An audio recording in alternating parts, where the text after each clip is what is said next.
नमस्कार, आप देख रहे हैं न्यूज फॉर नेशन और मैं हूं प्रियदर्शन।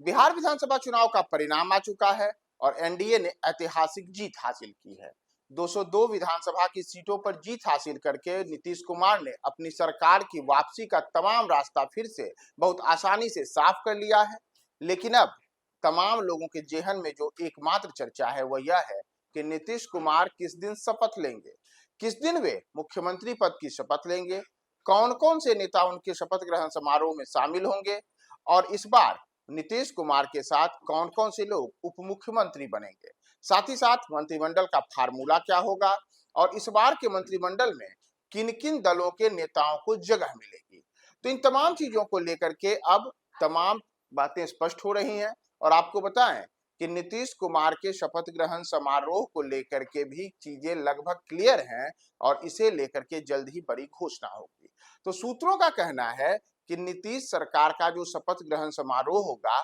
वह इस बार काफी भव्य और ऐतिहासिक होगा। यानी कि 202 विधानसभा की सीटें जीत करके एनडीए ने बिहार में पुनः अपनी वापसी की है, तो इस बार अपनी उस वापसी को नीतीश कुमार काफी भव्य स्तर पर दिखाने की कोशिश करेंगे। और जैसे वर्ष 2005 में जब नीतीश कुमार ने मुख्यमंत्री पद की शपथ ली थी और उस दौरान देश के कई दिग्गज एनडीए नेता पटना में जुटे थे, तो एक बार वैसी ही संभावना है कि उसी तरीके का कार्यक्रम और भव्य आयोजन पटना में आयोजित हो। सूत्रों का कहना है कि इस बार जो नीतीश सरकार का शपथ ग्रहण समारोह है उसकी तारीख जो है वह तारीख 19 नवंबर के बाद होगी। यानी कि नीतीश कुमार एक बार फिर से मुख्यमंत्री पद की शपथ और अपने मंत्रिमंडल के सहयोगियों की शपथ 19 नवंबर के बाद दिलाएंगे। संभव है कि यह तारीख 20 नवंबर हो सकती है। हालांकि इसे लेकर के अभी आधिकारिक तौर पर कोई बातें नहीं की गई हैं, लेकिन भीतर खाने से जो खबर आ रही है उसके अनुसार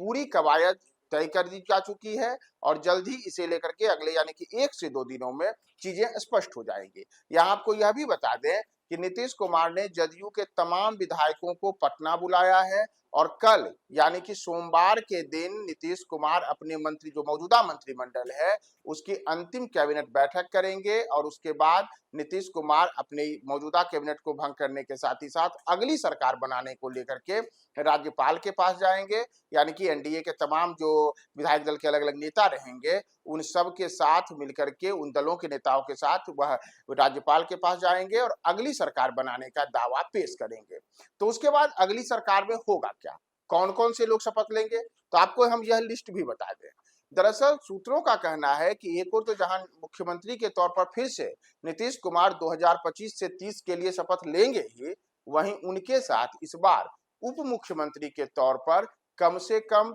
3 लोगों को भी जगह दी जा सकती है। इसमें 2 ऐसे नेता होंगे जो भारतीय जनता पार्टी से होंगे, तो एक तीसरे नेता के नाम की चर्चा लोजपा रामविलास की पार्टी से हो रही है। यानी कि संभव है कि इस बार चिराग पासवान की पार्टी जो कि 19 विधायकों के साथ इस एनडीए के कुनबे में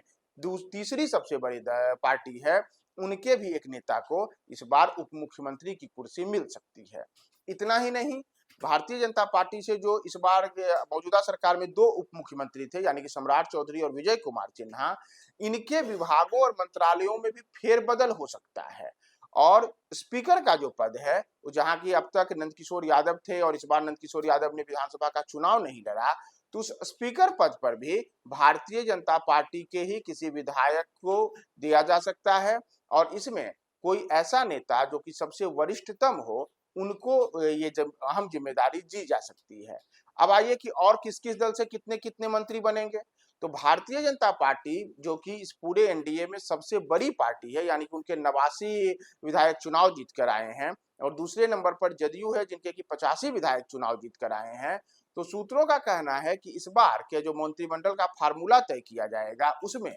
भारतीय जनता पार्टी की ओर से कुल 15 विधायकों को मंत्री पद की शपथ दिलाई जा सकती है। यानी कि भाजपा कोटे से जो मंत्री बनेंगे उनकी संख्या 15 तक हो सकती है। वहीं जदयू कोटे से भी कुल जमा 15 ही होंगी यह संख्या,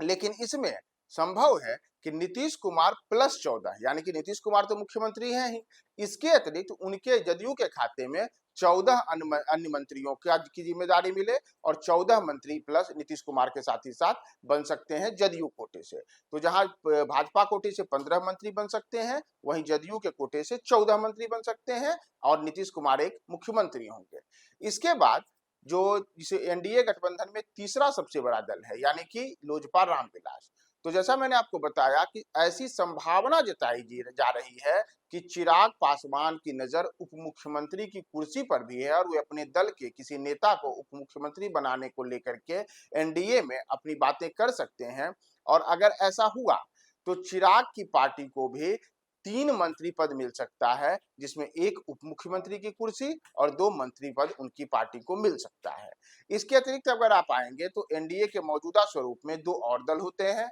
एक है केंद्रीय मंत्री जीतन राम मांझी की पार्टी हिंदुस्तानी अवाम मोर्चा और साथ ही साथ उपेंद्र कुशवाहा की पार्टी राष्ट्रीय लोक मोर्चा। तो इन दोनों दलों को लेकर के भी जो बातें निकलकर सामने आई हैं, उसके अनुसार